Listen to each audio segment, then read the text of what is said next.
But that's just more on topic. Let's go ahead and move on to topic number 4.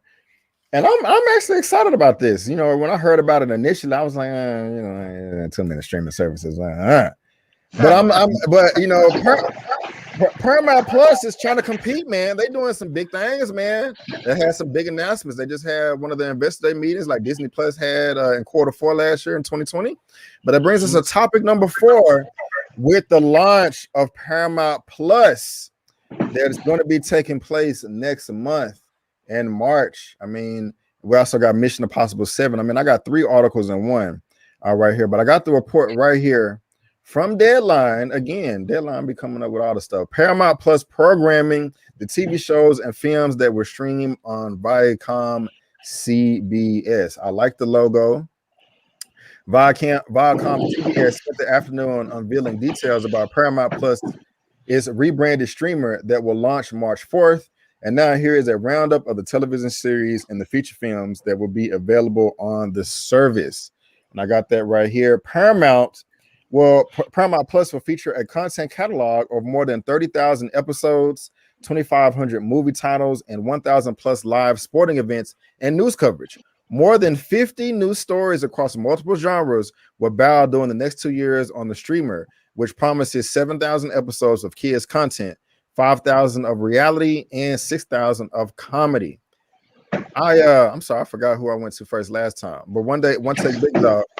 How do you feel about this, man? Are you excited for Paramount Plus? You think you're gonna get a subscription? You're gonna subscribe? What you think? Man, they killing me right now, man. They killing me with all these streaming services. Man, come on now. I understand what they're trying to do. It's just they killing me. And they think they slick too. They're gonna say 7,000 episodes. That could be one show that has 500 episodes. I need to know how many series you're gonna actually have on there, not just how many episodes you're gonna have on content. So I know me, I might end up breaking down and getting this if I'm not able to go to the theater. I don't feel comfortable going to the theater just so I can see the films they're gonna have go to there. But man, they killing me. Like it's getting at this point. I maybe we'll talk about it later, but like it's gonna be to a point we're gonna have to I think Larry always talk about it, like getting you a certain cable service or a provider that has bundles with all of these different streaming platforms, because I can't just nickel and dime and everywhere. It adds up. I feel you, man. I like what they're doing right here. I like the marketing. I'm just saying, stream. It's simple. It's plain. It's just like Disney Plus. Because Disney Plus, they got their thing with all their people. They got CBS, Nick, Comedy Central, MTV, BET, Smithsonian. You know what I'm saying? That's smart to me. If you go on to read, we'll get to it. But before I come to you, Larry, I mean, you was talking about pricing. Paramount Plus pricing and tiers. I can't even highlight. Y'all see what I'm trying to do. Paramount Plus pricing and tiers reveal what's in the $5 and $10 monthly plans. And if you go in and read that, it's just like one of them gonna have ass, one of them not. But you got look at it. You got Criminal Minds, Flashdance, Halo. I'm really looking forward to that. I mean, if the Italian Job. I mean, if you just scroll, they got some nice titles. But Larry, let me come to you, man. How you feeling about this so far? This Paramount Plus launch, and what they're talking about so far. Yeah, man, I'm cool with it. I'm happy to see it come. I think eventually, though, I don't know how it's gonna pan out, but eventually there's gonna have to be some sort of bundling going with these various services, or there's gonna be some consolidation in the market, because you can't have everybody with their own streaming service and expect that people are going to spend, $10 a month, $15 a month, $12 a month, $6, $8. It gets to be too much. So there's going to have to be some bundling, but I'm glad to see the Smithsonian Channel up there since I used to work for them. But, nice. I like it. I like the fact that like when they talked about in here that they're cutting their theatrical window to 45 days, which is like half the time normally. But, I guess because after what Warner Brothers did, the article, they were saying that the theaters are happy. They're doing the happy dance. Like, oh, we're getting 45 days, instead of just them coming out and just saying, nah, we're bypassing you altogether. Be mad at us. Right you on. know? And I'm gonna get to that in a second, but let me ask you this: both of y'all was talking about prices and bundling for cable, or for not cable, but for content collectively for the month. How much are you willing to pay per month for like all of your streaming? $20, 50, 100? Let me know. I'm just curious. I mean, here's the thing. You think $50 is good? You think that's cool for everything? $50 for everything? Yeah, everything. No, what's everything? Well, hold on. So Disney Plus bundled with Hulu and ESPN first. That's $12.99 a month, right? Okay, Netflix. I think they raised the price. I think it's $14.99 now. Okay. Yeah, it is going up. Okay, let's just say 15. Plus Netflix is top tier. Was that 17 a month? Yeah. Yeah. Okay, so we're at $32 a month. Plus this HBO Max. HBO Max, that's another 15, right? Yeah. Okay, that's 47. Plus this right here, let's say $5. No, let's say $6. I'm an anime watcher too, so I got my Funimation, which I don't even know how much it is. It just come out. Might be like $7, $8 somewhat. Okay. Let's not forget about the $120 a year for Amazon Prime. So that's was that $12? $10 a month. Yeah, 10. I said 12, $10. Okay. That's not bad to me. Are we going to Apple TV? How much is Apple TV? What, $5.99? $5.99. $5.99. Okay. And then do you want Peacock? Peacock ain't really excited me. How much is Peacock? How much is Peacock? How much is Peacock? I think what are they? They have two different tiers. I think they have one that's like $4.99 and one that's like $7.99 or something like that. I don't know. We're gonna do 8, and then you said Funimation was it another $8? Yeah, another $8. Okay, that's $85 right there.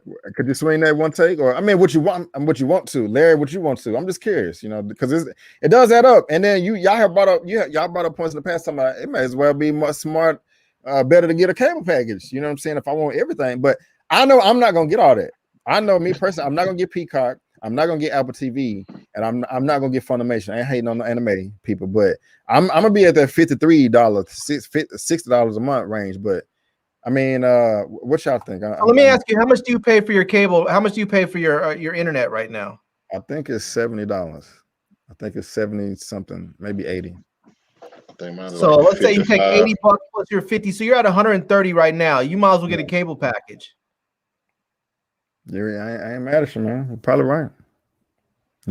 I mean, really, that's what we're looking at, because once you start looking at paying, I mean, that's what I came to when I looked at cutting the cord. I was like, by the time I end up paying for an internet package that's fast enough that I can stream in 4K, and then I pay for the other services out there that I want, I'm back up to a cable package. So I might as well just keep my cable. And and then you get it a little bit less money because it's bundled. You get some of the premium channels. Like I don't pay for HBO Max because I have HBO on my cable package. I don't pay for Showtime. That comes included with I have that in my cable package. My currently right now with Paramount, that's included in my cable package. So I mean, I pay for Amazon Prime because I use it for shipping. So the video side is just sort of a bonus for me. Netflix I pay for because my wife would never let me get rid of it even if I wanted to. All right, okay. Well, let me move on to the second part of this right here, and this is from Deadline again. With ambitious Paramount Plus, with ambitious Paramount Plus launch, Viacom CBS targets 65 million to 75 million streaming subs by 2024. I'll just off top, I think that's very possible. Viacom CBS forecast streaming subscribers will go to 65. I just read that part. The company will ramp up its investment in pure streaming content to $5 billion in 2024 from $1 billion last year, and that could accelerate if its services exceed subscriber growth. Target says CFO Naveen Chopra towards the close and all hands on deck presentation. That's part of the total company content spend, with which was about 15 billion last year. He declined to break streaming, but said the mix will evolve. And so, Larry, what do you think about this right here? Well, let me read this real quick. The goal is for Viacom CBS to grow total streaming revenue to north of 7 billion by the end of 2024 through a combination of advertising and subscription revenue that will come as Pluto. And this is Pluto right here. I'm pretty sure you guys have heard of this, but that's Pluto. Hits an anticipated 100 to 120 million global monthly active users that year, up from 43 million in 2020. Larry, how you feeling about this, man? You think they can hit 65 to 75 million subs by 2024? What you think? Yeah, that doesn't seem unreasonable. Yeah. But my biggest concern is, are they gonna spend enough? I mean, when they showed they were talking about spending $5 billion by 2024, and then they showed a comparison that already Netflix is spending $19 billion. I mean, that is a huge gap between those two as far as how much content Netflix is paying to either create or to acquire. And I mean, I know they're not trying to compete directly with Netflix right now because Netflix is the top dog, you know. And let me read that real quick. It's an ambitious target above the stated budget of other new streaming services like Warner Media's HBO Max and NBC Universal's Peacock, though well below the shock and awe 19 billion of Netflix that they spend, what you're speaking of. Go ahead. Yeah, I just I think they're just they might have to spend more money. They might just have to spend more money or maybe somehow acquire some really great properties that bring people into the service. Now, wasn't Netflix spending too much though? Because they've been in debt, billions of dollars since the duration of the launch, since the inception. They I think this past year they still lost money, but it wasn't in the billions. It was like 153 million. And I mean, I don't know. I don't run a billion dollar conglomerate, but I don't know. I'm kind of thinking that they need to spend less, but that's just me. I think Netflix is in their last. I think Netflix is probably in their last year of losing money. I would not be surprised to see Netflix, make a serious profit this next year. And then once they do, their stock price is going to go through the roof because, I mean, it's already expensive. As soon as they start turning a serious profit, it's going to go ham after that. But I'll tell you one thing that I think Netflix will probably do, and I haven't heard any talk about it, but it's just something I think they're eventually going to have to do, is offer a live TV package. And right now they're charging people like $17.99 a month or something for like their 4K streaming service.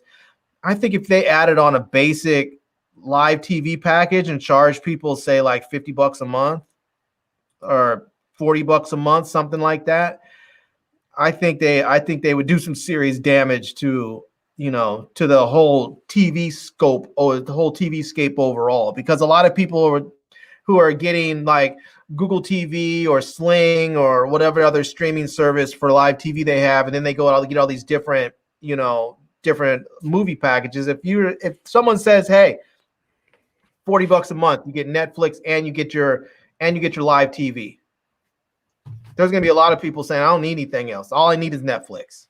Right on. Now, of course, one second, I'm about to come to you. But one of the things that fascinated me about this whole deal, because there's a lot of articles that covers this, is it's also rebranding from CBS All Access to Paramount Plus. I just think that's, it may be simple, but just good marketing, because I don't know, this CBS All Access, it just didn't do anything for me, but Paramount Plus just sounds better. It does. I mean, it's just like Disney Plus, and they're winning right now. This also goes to say that a Wall Street analyst, Pepper Chopper, and CEO Bob Bakish with questions about Paramount Plus pricing, growth, and strategy. And at the end of the day, the duo highlighted a few key talking points. The decision to bundle Paramount Plus with Showtime, which I think is pretty dope, is in international markets, but keep them separate in the U.S. was very deliberate. At the moment, we like to split play. In the US, it will allow us to generate a large overall revenue and maintain real positioning power against the competitive landscape, Beckett said. Showtime will soon be an edgier fare like Yellow Jackets, which he called classic Showtime. Edgier, riskier, a little more visually jarring, aka less market. Halo, on the other hand, heads to Paramount Plus. One Take Big Dog, man. How are you excuse me, how are you receiving all this, man? You think they can hit the budget? Are you liking, Paramount Plus with Showtime, the rebranding, the whole thing? What you think?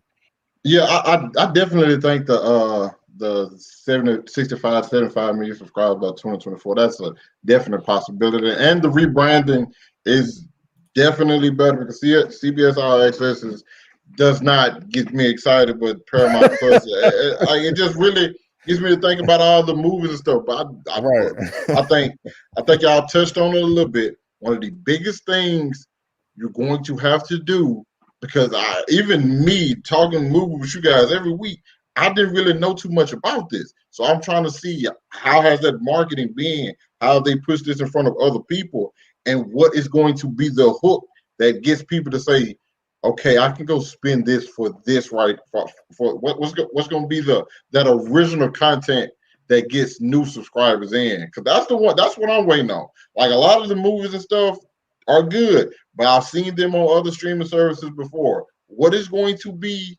their statement series or film that's going to get me to pay for Paramount Plus? Oh my goodness, that's just a nice perfect segue.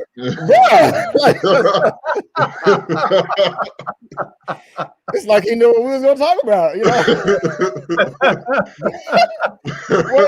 Well, to answer your question, sir, what is going to be that original content? It looks like Mission Impossible 7 and A Quiet Place 2 to debut on Paramount Plus 45 days after theater. Another thing that Larry was talking about earlier.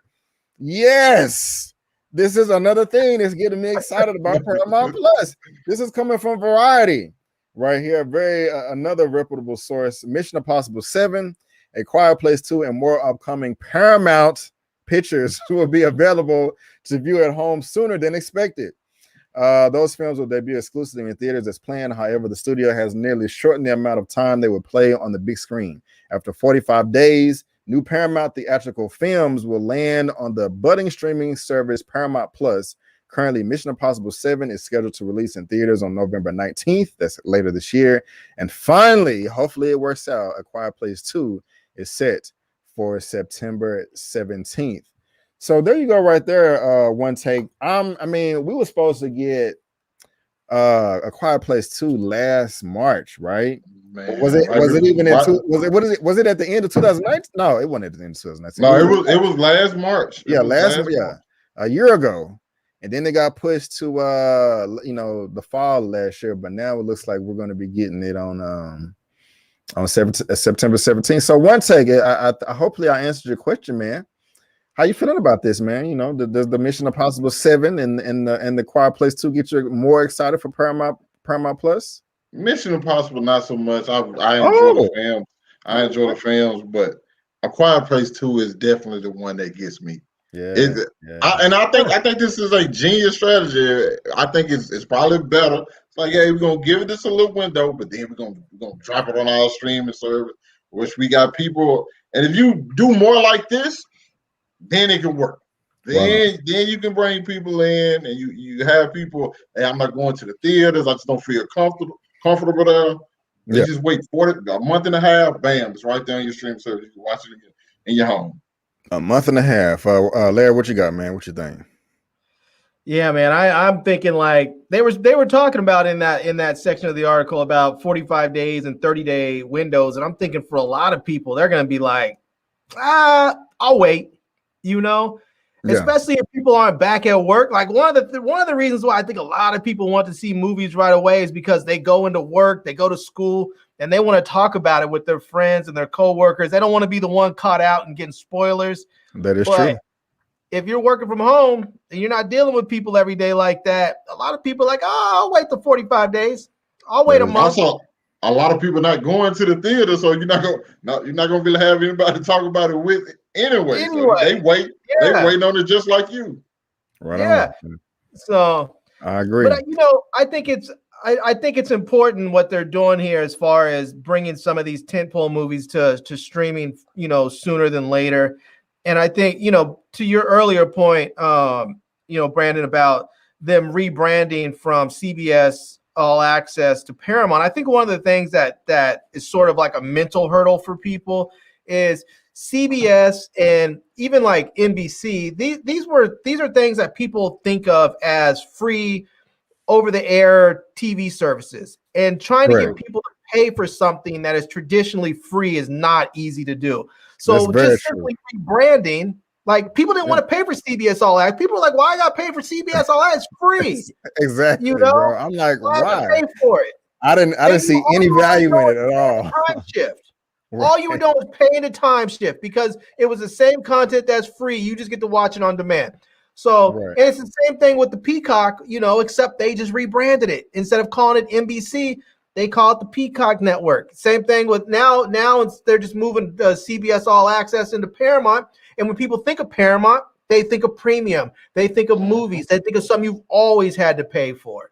And so it's a little bit easier of a mental hurdle to jump over when you think of, I had to pay for Paramount anyways. It's a movie thing. So you should go ahead and pay for it. Yeah. No. I agree, man. Because I just was like, I'm not paying for this. This is stupid. Why would I do it? But yeah, that goes on to say prior to the pandemic, it was 90 days. But now it's 45, and they had to try to stay afloat. They said to stay afloat in the last 12 months, Paramount sold numerous titles such as The Trial of Chicago 7. They sold that to Netflix. Coming to America, that's being sold to Amazon for like 200 million. And then Without Remorse to Netflix and Amazon Prime Video. Yet the studio has always planned to keep its biggest properties, Mission Impossible and Top Gun, included exclusively in theaters. And so again, Warner Media, they've announced their slate. This is going to be the Paramount 2021 domestic theatrical slate. Top Gun in July, Quiet Place 2 September, Mission Impossible 7 in November. But you Snake see what Eyes they as did well. there with Mission Impossible. They said it just so that 45 days is coming right around Christmas time. Yeah, that's true. That's true. So I'm excited. I'm excited for this, guys. I hope it works out for Paramount. I think I'm gonna subscribe. But